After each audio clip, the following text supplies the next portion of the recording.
You ever see those memes or memes? I'm not sure how you say it, but it's a pretty simple concept.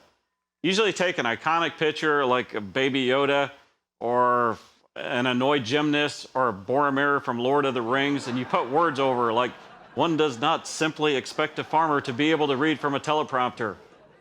They're the modern day posters, but instead of just selling for one cat picture going, hang in there, baby, or two farmers sitting there going, how long have you been farming? They're able to change it and make it personalized. Erin and Ehnle Brown created the first memes that I ever saw in agriculture, and they went viral. Here live via Skype is Erin. How you doing, Erin? I'm good. How are you? Good. We're looking at some of your photos, and you, I've got to say, are one of the best photographers in agriculture.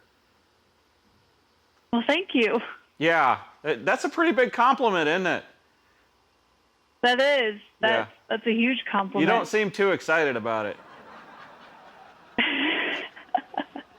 I am. I don't know how to take compliments. That's obvious. Here's the thing.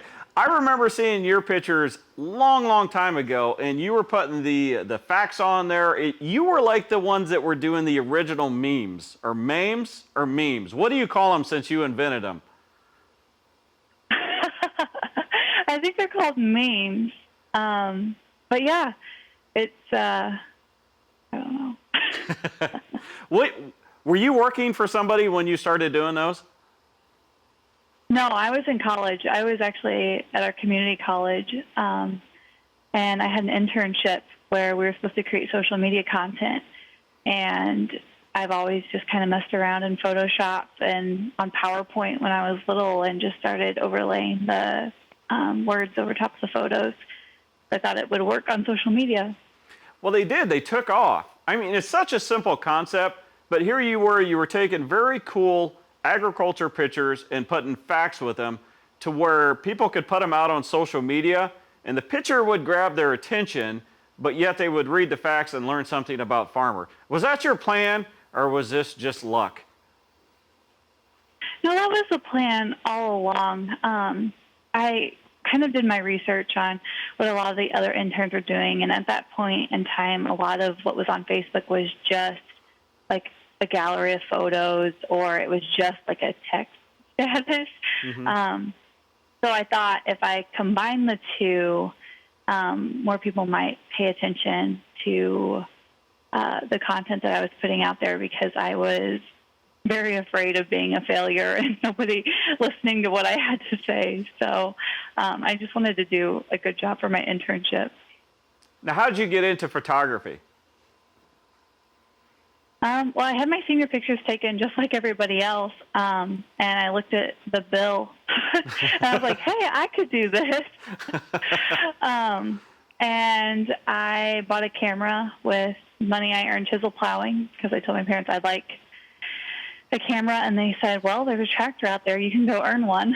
And just started taking pictures of my friends, and then some of my classmates wanted to hire me to take their senior pictures, and then the portrait photography business then turned into ag photography, mm-hmm. And commercial photography, and that's what I primarily do now. So you do this as a job? Yes. Okay. 100%. Well, if somebody just wants to take really neat pictures, because if you're farm, you're going to see incredible stuff, right? But it's so hard to get the quality of pictures like someone that you get. Can you give us any advice how to at least make them better? Oh, goodness.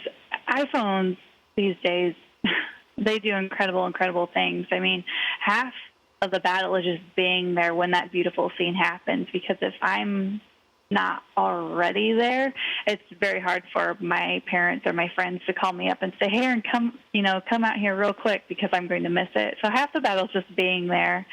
But my biggest piece of advice, if you have a DSLR, is to learn to shoot it on manual mode, where you can adjust the exposures. Like most of the pictures that are my favorites are the ones that are really underexposed, and you get the silhouettes on there, and the colors just come through so vibrantly, and you can do that if you shoot in manual mode. But anyway, I want to give you props because you were doing memes, I think, before anybody else, and you've made a very impressive career taking pictures of agriculture, and that's the best way to tell the story. So Erin Ehnle Brown, thank you for everything you do, and thank you for talking to us. Yeah, thanks for having me. If you have an interesting or entertaining video or picture, and you think the world should see us, drop us a line, www.sharkfarmer.com. While you're there, check out What the Farm podcast and the one that started it all, the Shark Farmer podcast. Catch me Monday through Friday in Rural Radio, Sirius XM, channel 147 at 4 p.m. Eastern, 3 Central. And follow me on Twitter, Instagram, and Facebook.